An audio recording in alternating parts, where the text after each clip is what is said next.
Olá, amigos! Estamos iniciando mais um programa Saúde em Ação e para mim é uma alegria recebê-lo em nosso programa. Hoje, de maneira especial, o programa Saúde em Ação, que é um programa de utilidade pública, vai abordar um tema de grande relevância. Nós vamos estar abordando a omissão de socorro, negligência, imperícia e imprudência. Para isso, nós chamamos um profissional que possui um notório saber e uma vasta experiência no assunto. Estaremos dentro de instantes com o professor Dr. Rafael Chaia, mestre e doutorando da Universidade Católica Dom Bosco, professor do curso de Direito e da disciplina de Direito Penal, onde estará dirimindo todas as dúvidas sobre essa temática que nós estaremos abordando. Acompanhe-nos no site www.oe10.com.br e tire as suas dúvidas em relação à saúde pública e saúde suplementar.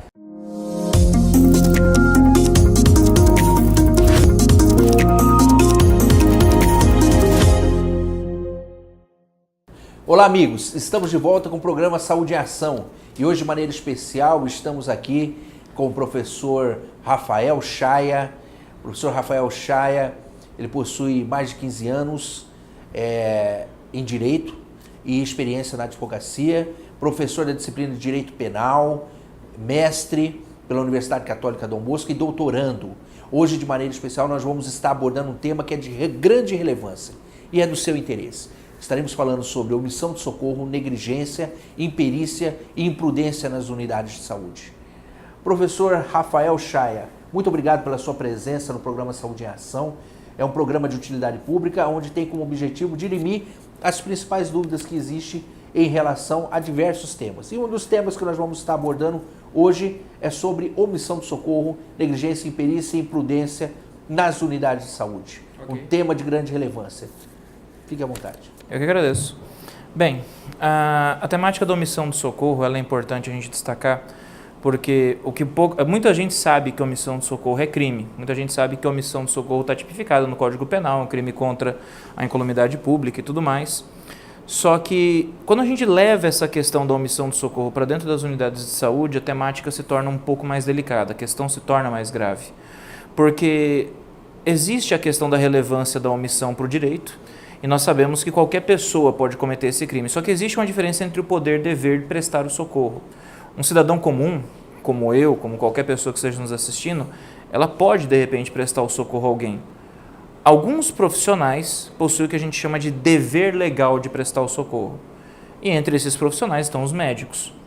Então, quando a gente fala de omissão de socorro nas unidades públicas de saúde, quando a gente fala dessa questão de não ter um profissional para prestar o serviço, ou não ter um profissional para atender ali na hora, ou às vezes até tem o profissional, mas não tem a estrutura, não tem o maquinário, não tem o medicamento, não tem a quantidade de funcionários suficientes que seja necessário para atender a demanda. A gente está diante de uma situação que vai gerar não só responsabilidade penal, eventualmente para o profissional que está se omitindo, mas também pode elevar a responsabilidade para outros níveis, como o nível administrativo, que vai atingir diretamente o órgão público, o município, o estado, quem for, e a responsabilidade civil, que pode recair por conta dos danos morais, por conta da frustração da expectativa de um direito, já que o acesso à saúde é um direito universal de todos, protegido pela nossa Constituição no seu artigo 5º. Então é importante que a gente note que quando você tem a saúde como uma garantia fundamental, e quando você tem que as pessoas precisam buscar na saúde o acesso necessário a um tratamento, a um medicamento, a um atendimento de emergência em razão de um acidente e tudo mais, é preciso que o Estado esteja pronto para atender essas pessoas, é preciso que o Estado esteja pronto para ter uma infraestrutura básica que atenda esses casos urgentes ou não. E o que a gente nota é que muitas vezes, infelizmente, isso não está acontecendo. E aí a gente precisa começar a desdobrar realmente os elementos da responsabilidade que podem surgir a partir daí. Nós observamos, professor Rafael Chaia, que diariamente existe inúmeras denúncias nas unidades de pronto atendimento 24 horas, devido à falta de infraestrutura compatível para atendimento de pacientes no caso de urgência e emergência. Vamos citar um exemplo de maneira clara e objetiva. O paciente ele está internado numa unidade de pronto atendimento, não possui uma estrutura adequada e necessita de leito de UTI. Nós observamos através de outros meios de comunicação a angústia das famílias, dos pais, dos próprios filhos, em relação à situação daquele ente querido que precisa ser transferido imediatamente para uma unidade de tratamento intensivo no hospital. Quais as providências que os familiares deverão tomar em relação a essa situação de necessidade de leitos de UTI? Bem, essas situações são extremamente delicadas e a gente precisa ter consciência que não há muito o que fazer, mas existem alternativas. Como nós falamos, o acesso à saúde ele é universal, ele é um direito e garantia fundamental da Constituição. Exatamente em razão disso, em situações de emergência, é preciso que o poder público possa garantir o atendimento para essas pessoas. Só que a gente sabe que existe uma demanda muito grande e não é raro você notar, às vezes, os leitos da Santa Casa estarem todos ocupados com situações emergenciais. Nós recebemos uma quantidade muito grande de pacientes aqui e do interior, a gente sabe disso. Nessas situações, há alguns precedentes em outras capitais, há casos como esse em São Paulo, Rio de Janeiro, em que os familiares tiveram que ingressar com mandado de segurança para poder ter garantido o seu direito ao acesso à saúde e, na ausência de um leito público, conseguiram obtenção de acesso a um leito privado arcado pelo poder público. O Estado teve que arcar com a estrutura depois. Então, o que a gente nota é que há alternativas. O grande problema, agora a gente também tem que pensar no outro lado da moeda, é que essas ações elas também precisam ser julgadas em caráter de urgência. Porque senão, até que você obtenha um resultado positivo nesses casos, já pode ser tarde demais. Então, o ideal realmente é que você busque uma medida emergencial, o mandado de segurança é uma medida emergencial, para tentar garantir o atendimento o mais rápido possível. Senão, do contrário, a gente vai continuar repetindo algumas tragédias que a gente tem testemunhado de pessoas, infelizmente, morrendo em corredores, ou em portas de hospitais, ou em portas de unidades, sem o tratamento necessário. A Organização Mundial de Saúde estabelece que nós temos que ter 3 leitos de UTI para uma cobertura de 10 mil habitantes. Atualmente, professor Rafael Chaia, segundo o relatório do Tribunal de Contas do Estado, nós temos 1,9 leitos de UTI em Campo Grande e 0,9 no interior do estado. Isso reflete diretamente na migração de pacientes com indicação de casos de urgência e emergência, semanalmente para busca de atendimento em Campo Grande, e reflete diretamente na superlotação. Diante desse cenário, orientando justamente quem está nos assistindo agora neste momento, as providências é procurar a justiça imediatamente para obter um mandato de segurança através do advogado, de maneira muito objetiva e clara, para tentar viabilizar a transferência desse paciente que está numa unidade de saúde inadequado, com uma estrutura incompatível para atendimentos de unidade de tratamento intensivo. É isso? Bem, é uma medida extrema, mas sim, infelizmente sim. Se a gente for observar algumas situações, às vezes é a única saída que a gente tem disponível. É preciso lembrar que, como o acesso à saúde é universal, a gente sabe que ela é uma prestação de serviço público. E para quem conhece o direito administrativo, para quem sabe as características da prestação de serviço público administrativo, o que caracteriza um serviço inadequado não é só a ausência do serviço, mas também o serviço que é prestado de forma tardia. Então, ainda que houvesse leitos disponíveis, ainda que você tivesse as vagas, se elas não estivessem disponíveis num tempo hábil, pode haver sim a caracterização da responsabilidade do Estado. Fique conosco. No próximo bloco, estaremos dando continuidade ao programa Saúde em Ação. Olá, amigos. Estamos de volta com o programa Saúde em Ação, falando sobre omissão de socorro, negligência, imperícia e imprudência nas unidades de saúde. Um tema de grande relevância do seu interesse, com a presença do professor Rafael Chaia. Dando continuidade ao nosso debate, professor, como que se identifica uma omissão de socorro em relação a uma unidade de saúde? Tá. Vamos começar com a omissão de socorro simples e aí a gente passa para a omissão de socorro dentro do contexto da unidade de saúde. A omissão de socorro ela se caracteriza quando você, podendo prestar o socorro, não o faz, sem que haja qualquer risco pessoal para você. Havendo risco pessoal, você é obrigado a comunicar o fato a quem possa prestar o socorro. Isso é aplicado para qualquer cidadão. Agora, no caso das autoridades, das pessoas que têm o dever de prestar o socorro, estas não podem se excusar, elas não podem pedir licença da prestação, elas têm de prestar o socorro. Trazendo isso para o contexto da unidade agora de saúde. Os médicos que ali estejam lotados, ali estejam contratados, para que fosse caracterizada a omissão de socorro por parte deles, precisaria estar demonstrado um comportamento dissidioso por parte deste profissional. Como que seria esse comportamento dissidioso? Aquele que não cumpre o horário, aquele que falta com frequência, aquele que chega tarde ou vai embora mais cedo, que felizmente são alguns casos apenas. Há muitos profissionais sérios na área, há os maus profissionais que infelizmente têm esse comportamento.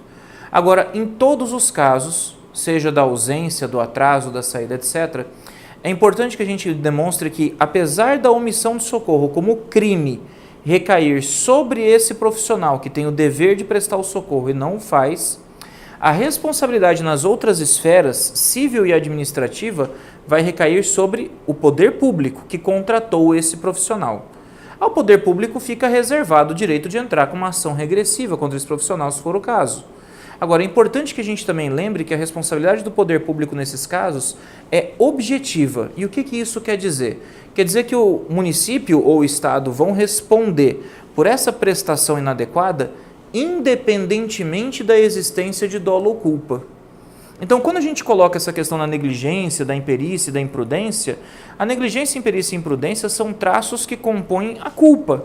A culpa é aquele comportamento não intencional, é aquele comportamento dissidioso, é aquele comportamento caracterizado pela quebra de um dever objetivo de cuidado. A culpa ela pode, de repente, ser caracterizada para alguns elementos constitutivos da responsabilidade do Estado. Nessas situações da prestação de serviço inadequado, nem há necessidade. Porque, havendo ou não a culpa, havendo ou não a intenção, o Estado responde, bastando que para isso haja o serviço inadequado. No caso do médico, infelizmente, ele tem de ter realmente um comportamento dissidioso para que ele possa ser responsabilizado criminalmente. Aí ele realmente vai responder por não ter atendido, por ter podido prestar o socorro e não tê-lo feito quando teve a oportunidade. Então é importante que a gente tenha atenção a esses detalhes. A responsabilidade penal ela não pode ser transferida para o Estado porque ela é personalíssima e você não tem como penalizar dessa forma um ente público. Mas as outras esferas estão aí, esferas indenizatórias, esferas administrativas, para que possam, de repente, buscar uma sanção adequada a essa situação. Na análise dos dados, em relação a indicador de mortalidade no município de Campo Grande, um dos indicadores que mais eleva a mortalidade no município é a famosa epidemia do trauma. Isso é devido ao abuso de álcool, excesso de velocidade, conforme a tabulação que foi feita no momento de pesquisa que nós realizamos, e identificamos uma falta de responsabilidade em relação à condução dos veículos nas vias. Como que o senhor avalia essa questão em relação à falta de responsabilidade no trânsito que existe, infelizmente, devido à questão de abuso de álcool, excesso de velocidade, a falta de responsabilidade em relação ao uso do cinto de segurança, que nós temos também uma negligência, uma imperícia, uma imprudência que estamos discutindo justamente no tema e que eleva isso à internação hospitalar, que eleva o indicador de mortalidade no município. Como o senhor observa também por um outro lado, um outro foco, nós falamos dos profissionais, agora também vamos falar dos pacientes que infelizmente às vezes não são responsáveis pelos seus atos. Sim, isso é uma coisa que a gente precisa destacar com muita importância também. Porque assim como nós vimos que existem os maus profissionais, existem os bons profissionais. E que muitas vezes não são capazes de prestar o serviço por falta de infraestrutura. Às vezes você tem realmente o médico que vai, que cumpre o horário, mas ele não tem o medicamento, ele não tem o material para fazer uma sutura, ele não tem horário para atender porque a demanda é muito grande, faltam profissionais. E por que a demanda se torna grande? Exatamente por condutas imprudentes por parte de alguns cidadãos. O trânsito é um dos melhores exemplos para isso. A quantidade de mortos hoje no trânsito bate a casa dos 36 mil ao ano. Ou seja, é um índice muito alto. E por questões, muitas vezes, estúpidas. Quando você pensa em acidentes fatais no Brasil, os acidentes fatais eles não ocorrem em dias chuvosos, de pouca visibilidade ou má sinalização. A maioria dos acidentes fatais ocorrem em dias claros, com sol, boa visibilidade e estrada limpa à sua frente. Ou seja, a gente nota que as principais causas acabam sendo a imprudência no trânsito, ou seja, a direção em alta velocidade, você ignorar uma sinalização, você atravessar um ponto na preferencial sem ver se está vindo alguém ou não. É a questão da negligência, de você não usar um cinto de segurança. É a questão da imperícia, a pessoa dirigir sem a devida habilitação, como nós já vimos casos de menores que pegam veículos para dirigir e causam acidentes fatais. Então, se a gente conseguisse, de repente, trabalhar, e o trânsito é só um exemplo, a gente pode trazer outros exemplos também, como, por exemplo, a questão das doenças sexualmente transmissíveis, por falta do uso de um preservativo, por exemplo, ou problemas causados por uso abusivo de álcool, ou uso abusivo do cigarro, ou uso abusivo de drogas. Então, de repente, existem alternativas que poderiam auxiliar nessa questão, voltadas para o caráter preventivo também, mostrar que as pessoas precisam ter uma preocupação com a saúde. Quando eu digo a preocupação com a saúde, não a preocupação com a saúde do tipo, não, vamos comer de forma saudável, fazer exercício todo dia. Não, mas assim, com coisas básicas, sabe? Dirigir bem, sabe? Observar a sinalização dentro do limite de velocidade. Quer beber? Beleza, mas não abuse do álcool. Tentar abandonar alguns hábitos ruins, como o cigarro, que a gente sabe que não traz absolutamente nada de bom, não existe vantagem. Então, algumas políticas preventivas talvez resolvessem essa questão da demanda excessiva que nós temos hoje por leitos em hospitais. Ok. No próximo bloco, daremos continuidade à entrevista com o professor Rafael Chaia. Fique conosco. Dentro de instantes, retornaremos. Olá, amigos. Estamos de volta com o programa Saúde em Ação, agora no terceiro bloco, e vamos abordar um tema com o professor Rafael Chaia que realmente é bastante polêmico. Nós vamos falar sobre erro médico, sobre negligência, imperícia e imprudência. O que é erro médico, imperícia, negligência e imprudência, professor? Tá. Juridicamente falando, vamos começar com os conceitos básicos. Negligência, imperícia e imprudência, eles são caracteres da culpa. Ou seja, o erro médico ele não é proposital, mas ele ocorre seja por uma omissão, que é o caso da negligência, a omissão de um cuidado, a omissão de observação de um procedimento. Pode ser por imprudência, ou seja, uma culpa por ação, algo que não deveria ter sido feito e foi. E aí você tem a questão da imperícia, que é a falta de domínio técnico. Ele não domina aquela técnica e mesmo assim ele assume o risco de causar os danos realizando o procedimento. O erro médico, juridicamente falando, é uma causa especial de aumento de pena que é aplicável a 2 crimes do Código Penal. O homicídio, que está previsto no artigo 121, e a lesão corporal, que está previsto no 129, nas suas respectivas formas culposas, ou seja, nas formas não intencionais do crime. Quando você pega, por exemplo, o artigo 121, no seu parágrafo 4º, ele coloca que nas hipóteses de homicídio culposo, ou seja, aquele homicídio sem a intenção de matar, haverá um aumento de pena, um agravamento de pena, quando o crime foi cometido sem a devida observância das normas de segurança de arte, ofício ou profissão. Ou seja, quando um médico que não observa as normas básicas de segurança acaba causando a morte de um paciente, e essa mesma causa de aumento também se aplica às lesões corporais culposas, ou quando ele causa uma lesão corporal a um paciente por inobservância de uma norma de segurança básica, ele não só vai responder pelo crime na forma culposa, seja o homicídio, seja a lesão, como ainda vai ter um aumento da pena. O que justifica esse aumento da pena pela inobservância dessa norma de segurança? Porque se pressupõe que ele, sendo um profissional, ele sabe tudo o que ele tem que fazer para tomar cuidado. Se eu sou um profissional da área da saúde, por exemplo, um odontólogo, eu sei que eu tenho que fazer a esterilização de todos os meus equipamentos. Se eu sou um médico, antes de fazer uma cirurgia, eu sei que eu tenho que fazer toda a minha asepsia, eu tenho que fazer toda a limpeza, eu tenho que usar instrumental limpo, eu tenho que fazer toda a verificação antes de fechar o paciente, para não fechá-lo com uma gaze, com alguma coisa dentro dele. São questões de pura e simples atenção, cuidado, observação às normas de segurança.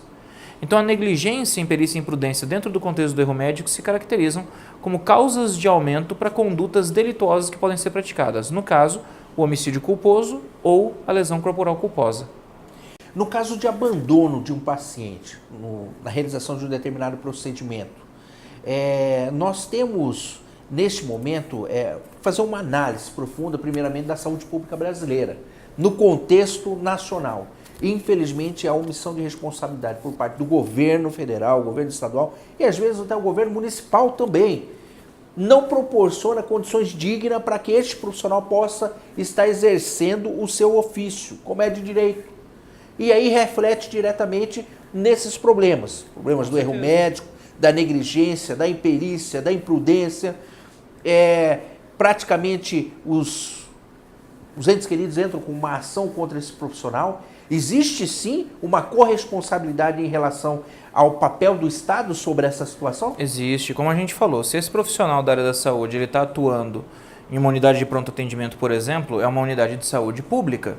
Se é uma unidade de saúde pública, o responsável último é o poder público, ele é quem deve responder. Se ficar demonstrado que a responsabilidade foi do médico, o poder público vem e entra com uma ação regressiva contra ele. Agora, a gente sabe que na maioria dos casos a responsabilidade acaba sendo a falta de infraestrutura. Aí você não tem nem como culpar o profissional. Saúde, a gente precisa ter essa consciência. Saúde, ela não pode ser considerada um custo, um gasto. Ela é um investimento. Ela é reflexo direto da própria dignidade da pessoa humana, um dos princípios mais básicos da Constituição Federal, que nós temos direito a uma vida digna e saudável. Isso é definido pela Constituição. A saúde é uma garantia. Então não basta você ter médicos para atender, você precisa também ter a infraestrutura necessária para que seja feito o devido atendimento, para que assim as pessoas possam receber os cuidados que elas têm o direito de receber. Na parte da saúde suplementar, falando especificamente dos convênios ou particulares, seja qual for, as pacientes gestantes, às vezes elas procuram algumas unidades de saúde, nos casos de urgência e emergência, a Lei 9.556, se não me engano, 656, ela estabelece que nos casos de urgência e emergência, a unidade de saúde, o plano de saúde não pode deixar de prestar esse atendimento. Mas o que eles justificam, às vezes, como subterfúgio, é que está no prazo de carência, porque o contrato não prevê isso. Nos casos de urgência e emergência, professor Rafael, pode-se caracterizar omissão de socorro em relação a essa situação? Uma paciente de trabalho de parto prematuro, por exemplo? A gente pode colocar de uma forma muito simples. Nenhum contrato particular está acima da lei. Se a lei estabelece que tem de ser feito o atendimento, tem de ser feito o atendimento e ponto final. É uma situação muito parecida com o que a gente viu no Código Penal, quando o Código Penal passou a criminalizar, por exemplo, a questão da cobrança de cheque calção para atendimento emergencial. Mesmo nos casos de carência? Mesmo nos casos de carência. Se está definido na lei, tem que ser feito o atendimento. Aí o plano pode fazer a cobrança a parte depois, o que for. A questão financeira pode ser tratada a parte depois. A saúde tem que ser prioridade. Mas não pode deixar de prestar. Não pode deixar. É o que acontecia nos casos de cheque calção. Muito antigamente havia um hábito hediondo de se cobrar um documento, uma garantia, um cheque, para poder fazer o atendimento médico. Isso gerou tantos precedentes no judiciário contra essa prática, que hoje é crime. Existe um crime no Código Penal que é condicionar atendimento médico de emergência a uma garantia. Ninguém pode me cobrar uma garantia para fazer o atendimento de emergência. Chegou a situação de emergência, tem de ser atendido. Depois eu discuto como é que eu vou fazer essa cobrança, depois eu discuto como é que eu vou fazer o acerto. Mas a saúde é prioritária. Muito obrigado, professor Rafael Chaia, pela sua participação no programa e gostaria que o senhor fizesse as considerações finais para quem está nos assistindo. Eu que agradeço. Gente, o objetivo aqui, como foi dito, é trazer para vocês uma consciência não só com relação à saúde pública como um todo, mas também aos direitos da população relacionados ao acesso à saúde pública. Nós sabemos que existem, sim, maus profissionais, infelizmente, que causam determinadas situações, danos a famílias que muitas vezes são irreparáveis.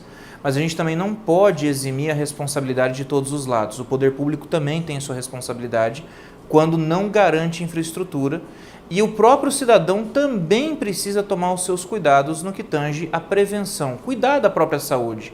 A saúde preventiva ela ainda é a melhor solução para evitar essas situações de emergência desagradáveis e que muitas vezes podem levar a um dano irreparável. Se ainda houver qualquer dúvida ou qualquer informação que eu possa de repente ajudar a esclarecer, eu tenho uma página pessoal onde eu publico artigos para os meus alunos e eles entram em contato comigo lá. O endereço é www.rafaelchaia.com.br. Há um formulário lá de contato e vocês podem deixar as perguntas. Dentro do que eu puder, eu vou tirar qualquer perguntas que vocês eventualmente tenham. Muito obrigado, professor Rafael Chaia, por participar do programa Saúde em Ação. Um programa de utilidade pública onde tem como objetivo dirimir as principais dúvidas que existem em relação aos problemas de saúde pública e suplementar. Muito obrigado a você que esteve nos acompanhando e espero você no próximo programa Saúde em Ação. Um grande abraço a todos.